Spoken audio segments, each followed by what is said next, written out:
வணக்கம். எங்கள நிறைய பேர் நினைச்சு கொண்டிருக்கிறோம், இந்த காணாமல் போனவங்க எங்கேயோ ஓடி போயிட்டாங்க.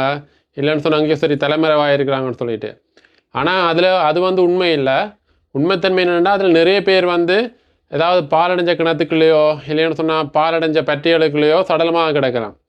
இப்போ உதாரணத்துக்கு உங்களோட வீட்டு சைட்டோ, உங்களோட வீட்டு சைட் கிராம பக்கமோ, அங்கே ஆள் நடமாட்டமற்ற பகுதியா இருந்தா, அந்த இடங்கள சுற்றி என்ன சரி பாழடைஞ்ச பட்டிகள் இருந்துச்சுன்னு சொன்னா, உங்களுக்கு எப்போ சரி அங்கேருந்து ஏதாவது ஒரு அழுகிய நாற்றமோ, இல்லைன்னா ஏதாவது ஒரு பிராணி இறந்து போனதற்கான அந்த மனமோ வந்திருக்கலாம். நீங்கள் அதை ஏதோ ஒரு நாய் செத்து போயிருக்கலாம், அல்லாட்டிக்கு ஒரு பூனை செத்து போயிருக்கலாம் அப்படின்னு சொல்லி கடந்து போயிருப்பீங்க. ஆனால் உங்களுக்கு தெரியாமல் அங்கே ஏதாவது ஒரு மனிதன் சடலம் கூட அங்கே இருக்கலாம். அதான் உண்மை. ஏன்னு சொன்னால், இப்போ உங்களுக்கு ரீசெண்டாக நடந்த 2 சம்பவம் தெரியும். மட்டக்களப்பில் ஒரு பெண்ணின் உடல் ஒரு பாலங்கிணற்றுலேருந்து மீட்கப்பட்டிருக்குது. அதே நேரத்தில் ஜாழ்ப்பாணத்தில் மருமகன் ஒருத்தர் அவங்களோட மாமியை கொலை செஞ்சு ஒரு பெட்டைக்குள்ளே வீசியிருக்கிறாரு. இதெல்லாம் எப்படின்னு சொன்னால், அந்த பாலங்கிணற்றுகளையும் பெட்டைக்குள்ளேயும் யாருமே போய் பார்க்க மாட்டாங்க அப்படின்ற ஒரு நம்பிக்கையில் தான் இந்த கொலைகார கும்பலும் கொள்ளைக்காரங்களும் சடலங்களை அதுக்குள்ளே வீசுறது.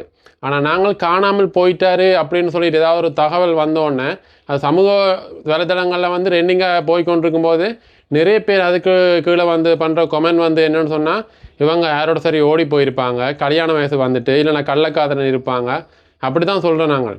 ஆனால் உண்மையிலே முக்கியமாக பெண்கள் காணாமல் போனால் அவங்களோட தேடுதல் வேட்டையை கொஞ்சம் தீவிரப்படுத்தணும். முக்கியமாக நாங்கள் போலீஸில் பதிவு செஞ்சால் முறைப்பாடு கொடுத்து அதை பதிவு செய்யும்போது போலீஸ் அதை ஒரு தீவிரமான செயற்பாடை எடுத்து தேட மாட்டாங்க. அதை நாங்களும் அக்கம் பக்கத்தில் இருந்தாங்களும் மட்டும்தான் அதை தேடிக்கொண்டிருக்கிறோமே தவிர மற்றவங்க தேட மாட்டாங்க.